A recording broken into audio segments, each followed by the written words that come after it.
Welcome to another CultureStrike how-to video. Today, CultureStriker Chucha and Alyssa from Suavecita Press are gonna show you a quick and relatively easy and affordable technique to screen print t-shirts. Say hello, Chucha and Alyssa. You'll need the following materials. You'll need a pencil, X-Acto knives, blue painter tape, a plastic spoon, a cutting mat, a screen printing screen, and a squeegee, 18 by 24 inch cardstock poster board sheets, screen printing ink specifically for printing on fabric, t-shirts, and finally, a printout of your design. The first step, after you cover your workstation with tarp to keep your work area clean, is to glue your design onto the cardstock poster board sheet. For the sake of convenience, we printed our simple slogan onto sticker paper, but if you don't have sticker paper, you'll have to use glue. Once you have your design secured on the cardstock poster board, it's time to take those X-Acto knives and start turning your design into a stencil. For this exercise, we highly recommend a very simple design with a simple font. The more complex your design, the harder it'll be to turn into a stencil. Dispose of all the black lettering, but if you have letters like O's and P's and A's, etc., make sure you keep the middle parts of the letter, as you may want to use them when you print. Once you have the design completed, this is what it should look like. Next, take the screen printing screen and overlay it on top of the cardstock poster board sheet. You take a pencil and trace the entire circumference of the screen onto the poster board. Cut off any excess poster board paper with your X-Acto knife. This is what your final design should look like.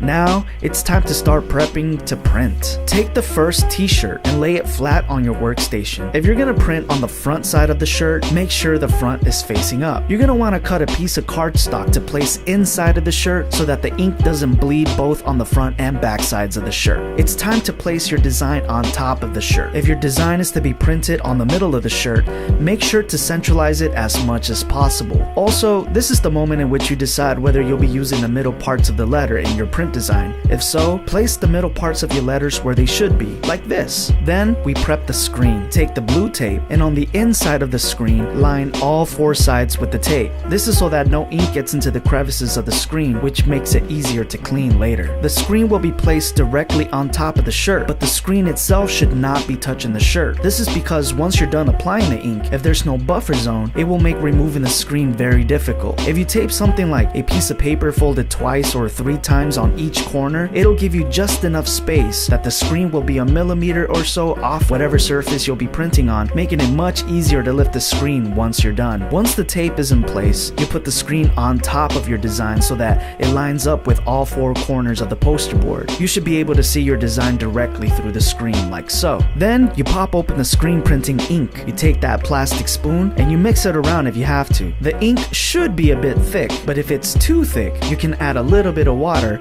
and mix it to make it a bit thinner. Once your ink is prepped, you shovel the ink directly onto the screen all along the very top of the screen. This is when you're gonna need a friend. One of you will have to hold the screen in place so that it doesn't move while the other presses and drags the squeegee down and up. Take note of how Chucha is holding the squeegee. You'll have to repeat the process of dragging the squeegee back and forth several times in order for the ink to transfer entirely through the screen and onto the fabric. You'll have to press on the squeegee firmly. Once you've done it a few times, carefully lift the screen, making sure that the stencil design is still sticking on the screen, and you should see the design printed nice and prominent on the shirt. We've shown y'all how to print with the middle parts of the letter as part of the design, but if you decide that you want to print without them, you can absolutely remove them without having to remove the entire design off the screen by taking some blue tape and dabbing those little parts off of the screen. But be very careful when doing so, as you don't want any ink to end up on the back side of the design, because if you do, when you lay the screen on top of the next shirt, the ink will transfer and you'll get unwanted splotches of paint on the shirt. Repeat this process for every shirt that you want to paint. Make sure you press on the squeegee firmly, or else you'll get design transfers that are a bit faded in areas where the ink didn't transfer through properly. When you're done printing one shirt, make sure you lift it carefully and you put it down to dry on a flat surface